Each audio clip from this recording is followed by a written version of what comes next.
오늘 말씀의 제목은 무엇보다도 중요한 것은 본인입니다. 이 시간 무엇보다도 중요한 것은 본인입니다 라는 제목으로 하나님 말씀 전하겠습니다. 오늘 본문을 포함하는 역대기서의 말씀을 듣고 있는 돌아온 유대인들은 열왕기서에 기록되어 있는 북이스라엘의 역사를 알고 있었습니다. 북이스라엘은 여로보암, 나답, 바하사, 엘라, 시므리, 오므리, 아합, 아하시야, 여호람, 예후, 여호아하스, 요아스, 여로보암 2세, 스가랴, 살룸, 무나헴, 브가히야, 베가, 호세아.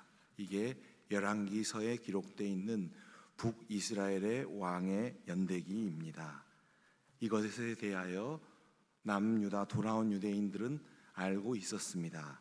하지만 그들은 이러한 북이스라엘의 역사를 터부시했습니다. 왜냐하면 돌아온 유대인들이 생각하기에 북이스라엘은 솔로몬의 아들 르호보암에 대하여 반란을 일으킨 솔로몬의 신하 여로보암이 세운 나라였기 때문입니다. 북이스라엘은 우상 숭배를 과감히 했던 나라였기 때문입니다. 북이스라엘은 인접한 이방 민족보다 남유다를 괴롭혔던 나라였기 때문입니다. 여기에 대하여 돌아온 유대인들이 회파된 예루살렘 성전을 재건하려고 할 때, 성벽을 수리하려고 할 때 북이스라엘의 후손인 사마리아 사람들이 목숨을 걸고 이 일을 방해했기 때문입니다. 위와 같은 이유로 돌아온 유대인들은 같은 민족으로서 자신들을 돕지는 못할 망정 자신들을 방해하고 괴롭혔던 북이스라엘을 이방인들보다 더욱 싫어했습니다. 미워했습니다. 그래서 시간이 지나면서 돌아온 유대인들의 후손은 사마리아 사람들과 북이스라엘 사마리아 사람들과 상종도 안 했습니다.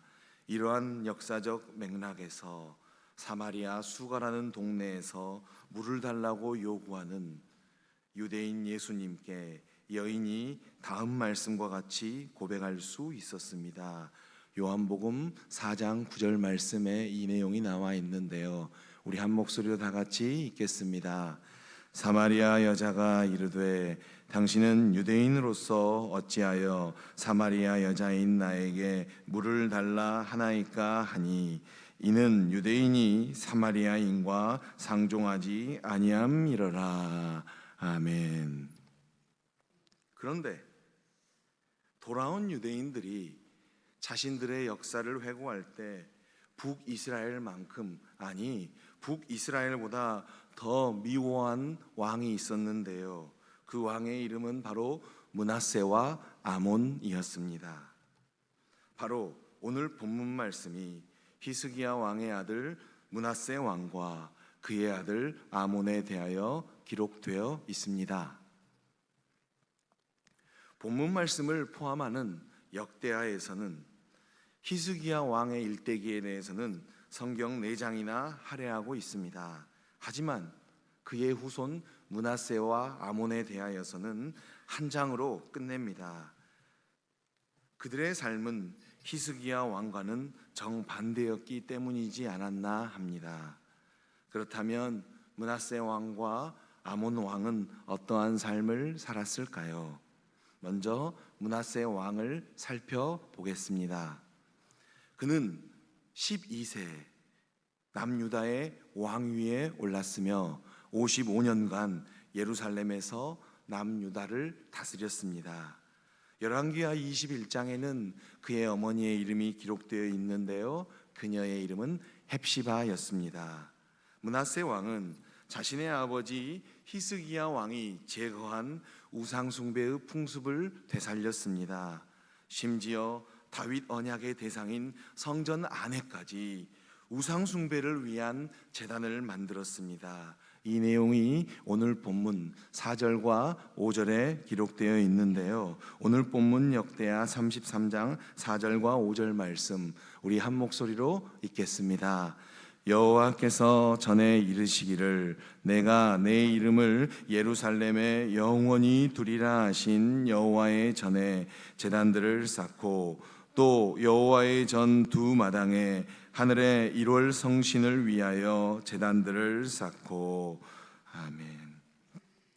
므낫세 왕이 행한 이 일은 하나님과의 약속의 파기요 하나님의 진노를 불러 일으키는 일이었습니다.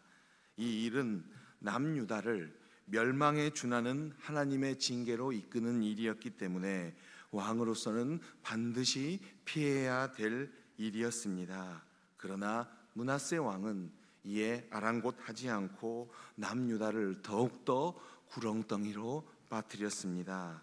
므낫세 왕은 인신제사를 드렸고 사술과 요술을 즐겼습니다. 사술과 요술을 행하는 자들을 신임하였습니다.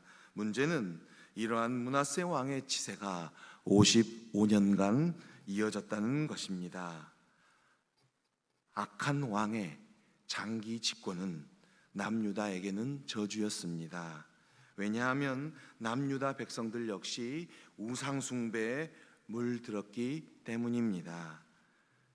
이처럼 므낫세 왕의 우상 숭배는 이미 자신의 아버지 히스기야 왕의 업적을 덮고 남는 지경이었습니다. 이와 같은 사실로 인하여 남유다는 하나님께서 친히 진멸하신 이방 나라들보다 더욱더 우상 숭배에 빠졌습니다. 이 내용이 오늘 본문 9절에 기록되어 있습니다. 오늘 본문 9절 역대하 33장 9절 말씀 우리 한 목소리로 다 같이 읽겠습니다. 유다와 예루살렘 주민이 므낫세의 꾀임을 받고 악을 행한 것이 여호와께서 이스라엘 자손 앞에서 멸하신 모든 나라보다 더욱 심하였더라. 아멘. 설상가상으로 악한 왕 므낫세에게 길들여진 남유다의 백성들은 이제 선지자를 통한 하나님의 말씀도 듣지 않았습니다. 이에 하나님께서는 남유다를 정신 차리게 하시려고 사랑의 매를 들었습니다. 그 매는 아수르였습니다. 아수르 왕은 자신의 군대로 남유다를 쳤습니다. 그 결과 남유다의 많은 군인들이 죽었습니다. 아수르 군대 지휘관은 므낫세 왕을 끌고 갔습니다. 이러한 사건들의 실체는 표면적인 일은 전쟁에서 진 거지만 하늘의 눈으로 보면 이러한 일의 실체는 하나님의 징계였습니다. 물론 이러한 사건들은 므낫세 왕과 그에게 속은 남유다 백성들이 자초한 일이었습니다. 그런데 여기서 문제가 발생합니다. 바로 므낫세 왕이 다음 말씀과 같이 행하였다는 것입니다. 역대하 33장 12절과 13절에 이 내용이 나와 있는데요. 읽겠습니다. 그가 환난을 당하여 그의 하나님 여호와께 간구하고 그의 조상들의 하나님 앞에 크게 겸손하여 기도하였으므로 하나님이 그의 기도를 받으시며 그의 간구를 들으시사 그가 예루살렘에 돌아와서 다시 왕위에 앉게 하심에 므낫세가 그제서야 여호와께서 하나님이신 줄을 알았더라. 아멘.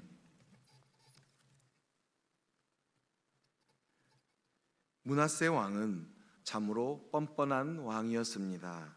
그는 자결해도 부족할 왕이었습니다. 하지만 우리가 알다시피 자신이 뻔뻔하다는 사실을 확인하고 자책하는 것보다 더 중요한 것은 하나님께 용서를 구하는 일일 것입니다. 그래서인지 므낫세 왕은 하나님의 징계 앞에, 하나님의 강력한 징계 앞에 회개하였습니다. 이에 하나님께서는 므낫세 왕의 회개를 받으셨습니다. 그래서 그가 다시 예루살렘으로 돌아와 왕위를 유지할 수 있게 해 주셨습니다. 하나님의 용서에 힘입어 왕 위에 복귀한 므낫세 왕은 정신 차리고 회개하여 하나님께서 기뻐하시는 왕이 되려고 나름 노력했습니다. 이 내용이 오늘 본문 14절에서 19절 사이에 기록되어 있습니다.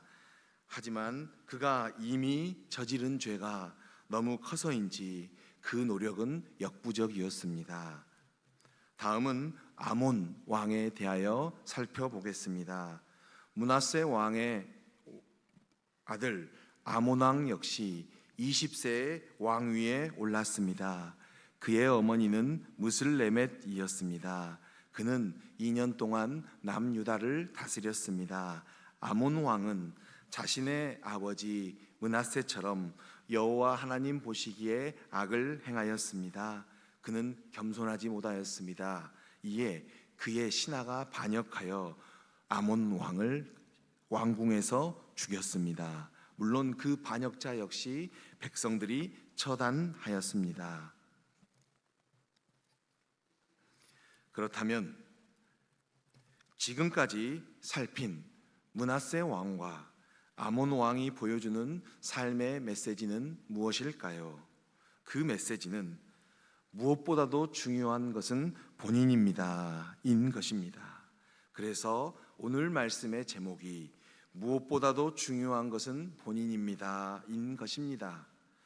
자신의 아버지 아하스의 길을 가지 않고 다윗과 같이 여호와 하나님 보시기에 정직한 길을 갔던 히스기야 왕은 부모의 신앙과 자녀의 신앙이 일치하지 않을 수 있음을, 아니 정반대일 수 있음을 분명히 보여줍니다. 동시에 자신의 아버지 히스기야의 길을 가지 않고 여호와 보시기에 악을 행한 므낫세 왕, 또 그의 아들 아몬 역시 부모의 신앙과 자녀의 신앙이 일치하지 않을 수 있음을, 아니 심지어 정반대일 수 있음을 분명히 보여줍니다. 이에 대하여 선지자 에스겔 역시 다음 말씀에서 분명히 밝히고 있습니다. 에스겔서 18장 19절에서 20절에 이 내용이 나와 있는데요, 우리 다 같이 한 목소리로 읽겠습니다. 그런데 너희는 이르기를 아들이 어찌 아버지의 죄를 담당하지 아니하겠느냐 하는도다. 아들이 정의와 공의를 행하며 내 모든 율례를 지켜 행하였으면 그는 반드시 살려니와 범죄하는 그 영혼은 죽을지라. 아들은 아버지의 죄악을 담당하지 아니할 것이요 아버지는 아들의 죄악을 담당하지 아니하리니 의인의 공의도 자기에게로 돌아가고 악인의 악도 자기에게로 돌아가리라. 아멘. 하나님께서는 분명히 아버지의 죄와 아들의 죄는 구별된다고 말씀하셨습니다. 그러므로 각각 잘 살아야 된다고 말씀하셨습니다. 아하스 왕의 죄는 히스기야에게는 아무런 영향이 없었습니다. 하나님을 기쁘시게 했던 히스기야는 자신의 아들 므낫세를 책임질 수 없습니다. 회개한 므낫세 왕 역시 자신의 아들 아몬 왕을 책임질 수 없습니다. 물론 그 반대도 마찬가지일 것입니다. 왜냐하면 무엇보다도 중요한 것은 본인이기 때문입니다. 무엇보다도 중요한 것은 본인입니다. 그래서 이제 우리는 조상 핑계, 부모 핑계, 자녀 핑계 대지 말고 본인이 생명의 주인이신 예수 그리스도께 나아가야 합니다. 그분께 나아가 내 삶의 주권을 맡겨야 합니다. 성령님을 통하여 주신 예수 그리스도의 음성에 귀 기울이고 순종해야 합니다. 이러한 은혜가 넘치는 하루가 되시기를 주 예수 그리스도 이름으로 축원합니다. 기도하겠습니다.